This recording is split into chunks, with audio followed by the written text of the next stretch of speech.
Hello everyone, this is Nitasha Chaturvedi. और आज की क्लास में हम लोग DSSB की जो अपकमिंग वैकेंसी आई है, देखो जो ये जो एडवर्टीजमेंट आया है आपको DSSB की वेबसाइट पर मिल जाएगा।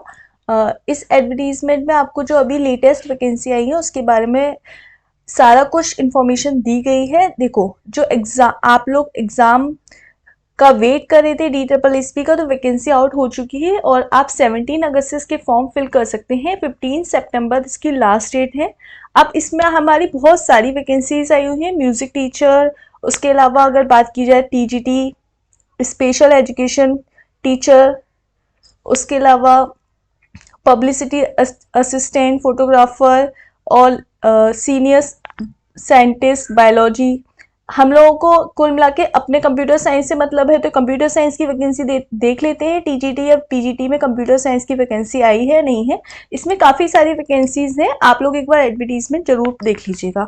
हम लोग ये देखते हैं हमारे कंप्यूटर साइंस की वैकेंसी आई है, तो देखिए 39 पर लिखा हुआ है, 39 पर TGT कंप्यूटर साइंस, ठीक है। और इसमें जो टोटल वैकेंसी आई है वो आई है 6, ठीक है। तो जो जिन लोगों को कॉन्फिडेंट है कि उन लोगों की तैयारी है और वो up to the mark exam दे सकते हैं, वो लोग इस फॉर्म को फिल कर दें। और फॉर्म फिल करने में कोई भी इशू नहीं है। आपको वैकेंसी कहीं भी कंप्यूटर साइंस टीचर की कहीं आपको 2 मिलेंगी, कहीं आपको 10 मिलेंगी, 15, 20, 50, 60 से ज़्यादा तो कभी भी आपको वैकेंसी नहीं मिलेंगी। तो यहाँ पर TGT कंप्यूटर साइंस की वैकेंसी आई है, तो जो लोग इंटरेस्टेड हैं वो फॉर्म बिल्कुल फिल करिएगा। और स्पेशली जो दिल्ली के नियर रहते हैं या नियर टू दिल्ली वाले हैं, वो लोग एक बार ट्राई जरूर करिएगा। उसके अलावा अब हम लोग ये देख लेते हैं कि जो कंप्यूटर साइंस में एलिजिबिलिटी क्या है और क्या एज है, कौन कौन लोग इस एग्ज़ाम को दे सकते हैं, वो अभी हम चेक कर लेते हैं। तो हम लोग कंप्यूटर साइंस की तरफ चलते हैं। ये बाकी सारी जितने भी एग्ज़ाम्स हैं उनके रिगार्डिंग दिया गया है कि एसेंशियल क्वालिफिकेशन क्या होनी चाहिए, क्या नहीं होनी चाहिए, वो हम कंप्यूटर के बारे में भी अभी देख लेते हैं।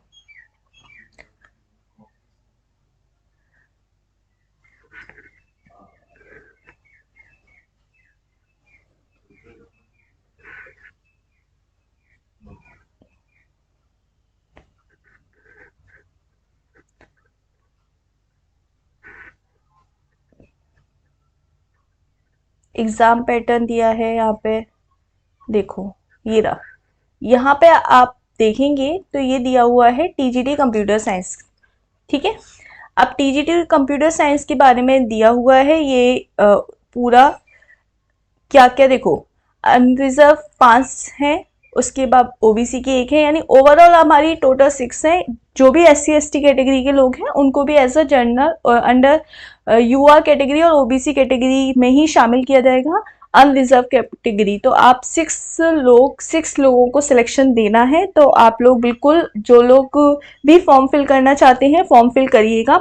एग्ज़ाम देने में कोई प्रॉब्लम नहीं है, बाकी आपकी मेहनत और लक दोनों चीज़ें साथ देने वाली बात है। कौन कौन फिल कर सकता है? एक तो आपके पास BSc कंप्यूटर साइंस हो, उसके अलावा bachelor information technology BCA graduation degree आपके पास हो।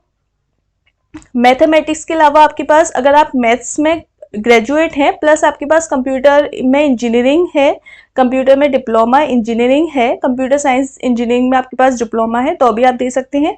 उसके अलावा अगर आप कंप्यूटर एप्लीकेशन एनी सब्जेक्ट से, अगर आपके पास एज अ एक सब्जेक्ट आपके पास मैथ्स है और कंप्यूटर साइंस में डिप्लोमा है, तो भी आप ये देख सकते हैं। इसके अलावा आपके पास कंप्यूटर साइंस में कोई भी डिग्री है, यानी आपके पास BTech है, MCA है, तो भी आप ये एग्ज़ाम दे सकते हैं। आपके पास A लेवल सर्टिफिकेशन है, आप एग्ज़ाम दे सकते हैं। लेकिन अब नेसेसरी चीज़ क्या है कि आपके पास BEd रिक्वायरमेंट होना चाहिए। अभी तक हमारे पास क्या होता था कि अगर आपके पास BTech है या आप MTech है या आप MCA हैं, तो आप इस एग्ज़ाम को दे सकते थे। BEd कंपलसरी नहीं होता था for the job of computer science के लिए, कंप्यूटर साइंस टीचर के लिए। बट यहाँ पर BEd कंपलसरी है, तो भाई जो लोगों का BEd कंप्लीट हो चुका है या जो लोग BEd हैं प्लस उनके पास कंप्यूटर साइंस में डिग्री है या आपके पास मैथमेटिक्स में डिग्री है और कंप्यूटर में आपके पास डिप्लोमा है, तो कंप्यूटर साइंस इंजीनियरिंग में आपके पास डिप्लोमा है, तो आप इस एग्जाम को बिल्कुल दे सकते हैं। उसके अलावा अब यहाँ पर ये बात तो तय है। और एक और चीज का मैं सजेशन देना चाहती हूँ कि जो लोग टीचिंग में आना चाहते हैं और जो लोग बीटेक एमसीए या इस तरीके के कोर्सेज में हैं, तो अभी देखो सारे जो एनवीएस है उसके भी नोटिफिकेशन में अपकमिंग में आया था कि बीएड रिक्वायरमेंट की जरूरत है। तो आप लोग अगर आप टीचिंग में इंटरेस्टेड हैं और आपको लगता है कि आपको टीचिंग ही करनी है, तो आने वाले जितने भी एग्जाम हैं अब सब में बीएड मांगा जाएगा। तो ये बात श्योरली मैं बोल रही हूँ कि अब बीएड धीरे धीरे, अगर बीएड का मतलब होता है आपको टीचिंग, एक तरह से टीचिंग आपको आनी चाहिए, ठीक है। तो आपके पास बीएड यानी एक टीचिंग कोर्स है बीएड, जिसमें बच्चों को किस तरीके से पढ़ाना चाहिए, क्या बच्चों की जरूरतें होती हैं, किस तरीके से टीचिंग की नीड है, स्टूडेंट्स को एक टीचर की नीड है, तो ये सारी चीजें हम बीएड के अंदर पढ़ते हैं। तो बीएड क्या है, एक जरूरी डिग्री है फॉर टीचिंग। चाहे आप बीटेक हो, चाहे आप एमटेक हो, चाहे आप एमसी हो, चाहे बीएससी हो, लेकिन अगर आप बीटेक बीएड हो तो ये आपके लिए एक प्लस पॉइंट हो जाएगा। और उसके अलावा भी अगर मैं ये बात बोलूंगी कि जिस जगह बीएड नहीं भी मांगा है और 2 लोग सेलेक्ट होते हैं, लेकिन लास्ट टाइम पे इंटरव्यू के टाइम पर एक पर्सन है जो बीटेक है, सिर्फ एक पर्सन है जो एमसीए है, लेकिन उसके साथ उसके एक पर्सन के पास बीएड है और एक के पास नहीं है, तो बीएड वाले को पहले प्रेफरेंस दिया जाएगा। ये बात याद रखिएगा। ये चीज अभी केवी में, जो केवी का एग्जाम हुआ था उसमें बीएड नहीं मांगा गया था, लेकिन होपफुली अपकमिंग एग्जाम में बीएड मांगा जाएगा। तो बीएड जितना 2 साल का है, अभी जो भी वैकेंसी आएंगी वो 1-2 साल के अंदर आएंगी, तो आप बीएड कर लीजिए, वो ज्यादा बेटर है।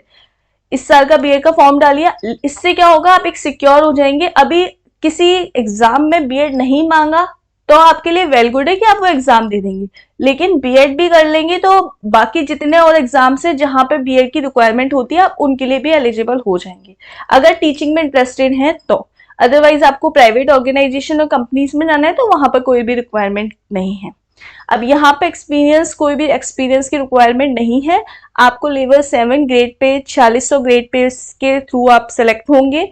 अब मैक्सिमम जो आपकी जो एज लिमिट है, जिसका सबको डाउट होता है, तो 32 ईयर्स से लोग जो कम होंगे, बिलो 32 ईयर्स होंगे, उन सभी, वो सारे लोग इस फॉर्म को फिल कर सकते हैं। तो पहला कि आपके पास ग्रेजुएशन हो कंप्यूटर में, दूसरा कि अगर आपके पास कंप्यूटर में ग्रेजुएशन नहीं है तो मैथमेटिक्स में आपके पास ग्रेजुएशन हो प्लस आपके पास कंप्यूटर में डिप्लोमा हो।